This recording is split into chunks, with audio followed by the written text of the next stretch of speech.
야외 정원이 또다시 휑해지는 시기가 됐어요. 11월 달 그리고 6월 달. 뭐 다른 거 뭐 있겠어요? 온도 때문이죠. 지금 습도가 66%, 그리고 이게 고장이 나서 그런데 지금 현재 온도가 25.2도. 지금 시간은 몇 시예요? 5시 8분. 5시 8분? 네. 오, 5시 8분인데 이렇게 밝아? 그리고 이렇게 아직도 더워? 이젠 여름이에요, 여름. 오늘이 그날이더라고요. 달력에 보니까 오늘이 방역하는 날이야. 방역. 방역하는 날. 그동안 방역하는 날이 되게 많았어요. 그리고 오늘은 방역하는 영상을 해서 또 한번 자각시켜드리는 날입니다. 왜 그러냐면 저는 지난 가을서부터죠. 가을서부터 지속적으로 계속 방역을 해왔어요. 왜 그러냐면 지난 여름에 워낙에 많은 아이들이 지금 나오는 증상 있죠.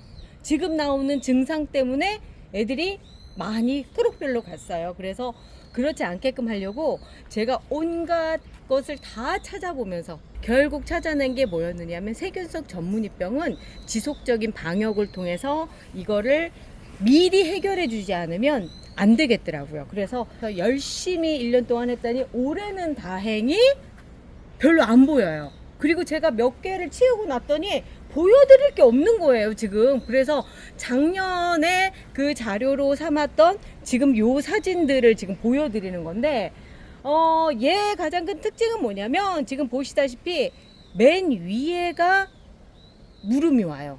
그래서 그게 점점점 밑으로 오면서 삽목거리를 남기지 않는다는 거죠. 삽목을 할 수 없게끔. 무슨 얘기냐면 종을 더 이상 보존할 수 없게끔 만드는데, 이 병을 발병시키는 세균은 여러 가지라서 뭐라고 콕 집어서 얘기를 할 수는 없고요.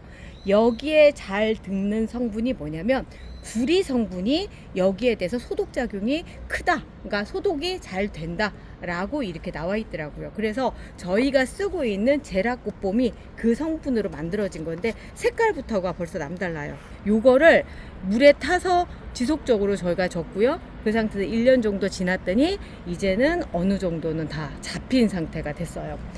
제라꽃봄 같은 경우는 500배 희석을 해서 써야 되거든요. 그래서 제가 이거 다이소에서 산 거거든요. 이게 2리터예요. 2리터 기준이라고 한다면 우리 페트병, 일반 생수 담겨져 있는 큰 병이 페트병이 그게 2리터거든요. 그거랑 용량이 같다고 생각하시면 되고요.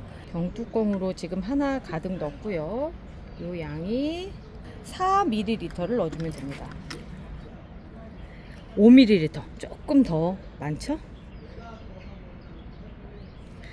4ml 조금 넘어요. 요 정도를 넣어주시고요. 그리고 나서 제가 지금 5시 넘어서 이걸 촬영하는 이유가 시간이 없어서 그런 게 아니라 일부러 보여드리려고 이때 촬영을 하거든요. 이렇게 해가 떨어졌을 때, 기온이 내려갔을 때 해주셔야지 막 더울 때 해주시면 안 돼요. 저는 전동 분무기 사용을 하고 있거든요. 전동 분무기로 뿌려주시는데, 잠시만요. 좀 기다려야지 나와요. 자, 이렇게 대충 이렇게 뿌려주시면 절대 안 돼요. 세균성 관련된 질병들은 샤워를 시키듯 꼼꼼히 뿌려주셔야 됩니다. 꼼꼼히. 그리고 흙 있는 데도 뿌려주시고요.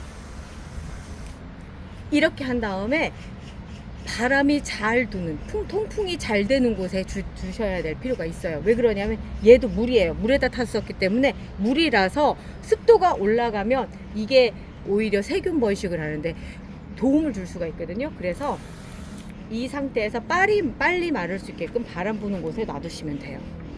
이렇게 꽃이 달렸다 라고 한다면 꽃은 피해주세요. 꽃은 물이 묻으면 금방 시들거든요. 그래서 꽃은 피해서 잎 있는 쪽으로 해서 이렇게 해주십니다. 막 진짜 물이 뚝뚝뚝 떨어지죠. 그래서 바람이 잘 드는 곳에 두시라고 말씀을 드리는 거예요. 그리고 이렇게 해가 진 다음에, 지금 이쪽은 바람이 막 불거든요. 이렇게 바람이 불어요. 네, 바람이 불어요. 네, 그래서 여기 지금 말리라고 이쪽에 놔뒀고요. 이렇게 단체 생활하는 아이들 다 이렇게 뿌려주셔야 되고요. 제가 안에 들어가서 저희 안쪽에 있는 거 뿌리는 거 보여드릴게요. 여기는 삽목방에서 삽목하는 애들도 있고 좀 커 있는 애들도 있고 이제 완전히 꽃을 핀 애들도 있어요. 여기가 가장 쾌적한 환경인 게 뭐냐면 선풍기 돌아가서 공기 환기시켜주고요. 앞쪽에 에어컨 있고요. 그러다 보니까 22.6도로 지금 맞춰져 있어요. 습도도 지금 63%. 시계를 믿지 마세요. 이게 시계는 세팅을 안 해놓은 거예요. 이렇게 안에 있는 애들 있죠. 안에 있는 애들 흠뻑 뿌려줍니다. 꽃이 피어있는 부분은 가급적 피하고요. 그 나머지 부분에 흠뻑 젖을 수 있게끔 뿌려줘요. 저 옆에 보면 다이소 선풍기도 돌아가고 있죠. 제라늄한테 있어서 바람은 정말 중요해요. 그래서 이거를 뿌려놓고 밀폐된 곳에다가 바람 없이 놔두시면 안 하니만 못해요. 꼭 바람 필요합니다. 밑에 쪽으로도 쭉 뿌려주셔야 되고요. 이거를 우리는 아무렇지도 않아 뭐 상관없어 우리 애들 보니까 아무런 문제 없어 하시는 분들 뿌리셔야 돼요. 무슨 얘기냐면 발병을 한 이후에는 아무런 소용이 없어요. 이건 예방이에요. 무조건 세균성 질병은 특히 식물은 병이 나면 그 다음은 돌릴 수 없어요. 이렇게 생각하시면 돼요. 얘들은 열무랑 동급입니다. 열무 아시죠? 우리 열무 김치 해먹는 그 열무. 그 열무가 만약에 어딘가에 병이 생겼어요. 그 약으로 치료가 될 것 같으세요? 안 돼요. 그러다 보니까 열무가 병이 생기기 전에 예방을 해준다. 이렇게 생각하시는 거랑 똑같이 생각하셔야지 이미 병이 생긴 이유는 그냥 폐기 처분해야 된다가 정설이에요. 그런데 이제 우리는 잘라서 삽목도 하고 막 그러잖아요. 사실 세균성 전문이병 같은 경우는 걸렸을 때 삽목할 거리도 안 나와요. 정작 삽목해야 되는 부분이 거기서부터가 세균에 감염이 되기 때문에 그래서 될 수 있으면 발병을 하기 전에 미리 이렇게 예방을 해주시는 게 좋아요. 이렇게 꼼꼼히 다 뿌려주시고요. 저기 이렇게 삽목이 애들 있죠. 삽목이 애들도 뿌려주셔야 돼요. 얘들은 예외일 것 같죠? 안 그래요? 얘들도 똑같이 세균에 감염이 되면서 문제가 발생을 합니다. 그렇기 때문에 얘들도 마찬가지로 예방으로 뿌려주셔야 돼요. 보면은 여기도 보면은 선풍기 돌아가고 있죠.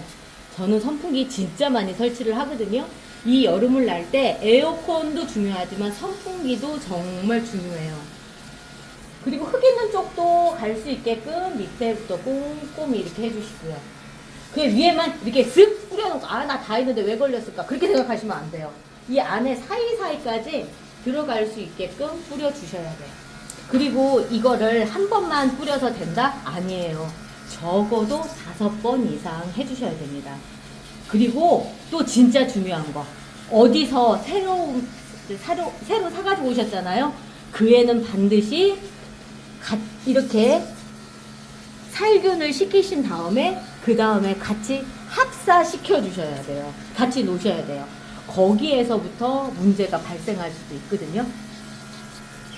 3일에 한 번 뿌려주나요? 아니요. 일주일에 한 번씩. 일주일에 한 번씩 5번 정도니까 7월, 8월 내내 해주셔야 돼요. 그리고 제가 말씀드리자면 공기도 습해요. 그 상황에서 이거 뿌려주면 얘도 물입니다. 그래서 뿌려준 다음에 반드시 말려주실 수 있게끔 선풍기 틀어주셔야 돼요. 요즘 서큘레이터라고 그러더라. 그럼 습한 날은 안 피해야 되겠네요. 그렇죠. 습한 장소는 안 좋죠. 그래서 제가 저녁 때 일부러 하는 게 날씨가 더우면 습도도 올라가거든요. 그래서 낮에 하지 마시고 저녁 때 하세요 라고 말씀드리고, 또 하나는 물을 준 다음에 하지 마시고요. 물을 하루 정도 걸은 상태에서 애들 좀 말린 다음에 하면 좀 더 좋겠죠. 이제 막 금방한 삽목이 있죠. 이렇게 금방한 애들 있죠. 금방한 애들한테 뿌리셔도 아무런 상관없으니까 가급적이면 한 번씩 뿌려주시는 거 권장해 드리고요. 근데 제가 이거를 지금 말씀을 드렸는데 우리 집은 벌써 죽어나가기 시작했어요 라고 얘기하신 분들이 라방 중에 있었어. 방금 그 생각이 났어요. 자, 그런 애들은 격리 수용시키십시오. 걔들이 옮겨져요. 왜냐면 세균은 공기 타고선 옆으로 또 옮겨가요. 그리고 접촉에도 그렇고. 그래서 멀쩡한 애들까지 다 그럴 수 있거든요. 그리고 그 병에 걸린 애들을 이렇게 같은 곳에 놔두면, 특히나 물을 같이 부어서 같이 먹는 상황에 두면 어떻게 될 것 같으세요? 번져요. 그렇기 때문에 완전히 격리 수용하셔야 돼요. 혹시 그런 애 잘라서 삽목하셨을 경우라면 따로 하세요. 어떤 식으로 하냐면 이런 데 있죠. 요런 데다가 따로 담아서 점용 관수를 해주시는 거가 더 나아요. 그렇지 않고 같이 놔두면 여기 판 안에 들어간 아이들이 모두가 다 그렇게 될 수가 있어요. 제가 참 정말 얘들 이 세균성 전문이병이랑 싸우면서 별별 일들이 다 있었거든요. 그거 하나하나 다 해결해 가면서 제 노하우를 말씀을 드리는 거예요. 이거 한 번으로 끝나지 않아요. 저 진짜 여러 번 했습니다. 여러분 할 수 있게끔 꼭 해주시고요. 그리고 나서 끝나고 나서 바람 반드시 쏘여 주셔야 됩니다. 자, 여기까지 하고요. 아유, 귀에 피나겠다. 똑같은 얘기만 반복해서. 저 이 영상 몇 번 찍는지 몰라요. 재미없어 죽겠어. 아우, 진짜 짜증나. 이 짜증나는 상황을 조금이라도 모면하기 위해서 이렇게 뿔이 나고 꽃도 핀 얘들한테 이렇게 또 한번 해볼게요. 자, 그리고 하다 보니까 또 어떤 게 있느냐면 리갈이나 아이비 종류 애들은 이 세균성 전문이병에 강하더라고요. 이유는 뭐냐면 이 겉을 만져보면 얘는 잎이 얇아요. 수분 보유량이 적거든요. 그래서 물을 말리면 금방 시들고 이제 잘못하면 죽일 수도 있는 상황이 되는데 반대로 그러다 보니까 세균이 번식할 수 있는 환경이 안 되더라고요. 그래서 이 리갈 애들은 좀 강한 듯 하고요. 또 아이비 애들도 강한 게 아이비 애들은 잎이 이렇게 두껍잖아요. 그러다 보니까 이게 세포벽이 두꺼워서 그런지 얘들도 의외로 세균성 질병에 굉장히 강하더라고요. 제가 키워보면서 그래요. 그래서 이런 조날이나 스텔라 요런 애들만 집중적으로 당해요. 여름에. 그래서 거의 죽어나간 애들 다 그런 애들인데 리갈은 그냥 어쩌다 한 번씩 그냥 뿌려주셔도 상관은 없는데 조날 애들은 꼭 해주셔야 되는 게 이 방역이에요. 자, 오늘 이렇게 재미도 정말 없는 방역 얘기 잔소리 하면서 또 있습니다. 자, 잔소리 그만할게요. 아무튼 지금 안 해주시면 나중에 크게 후회하실 일이시니까 꼭 제라꽃봄이 아니어도 괜찮아요. 식물 살균제 꼭 사서 방역해 주시는 거 꼭 권해드려요. 나중에 후회하지 마세요. 자, 저희는 내일 또 찾아뵐게요. 우리 내일 또 봐요. 안녕히 계세요. 화음이 죽였어.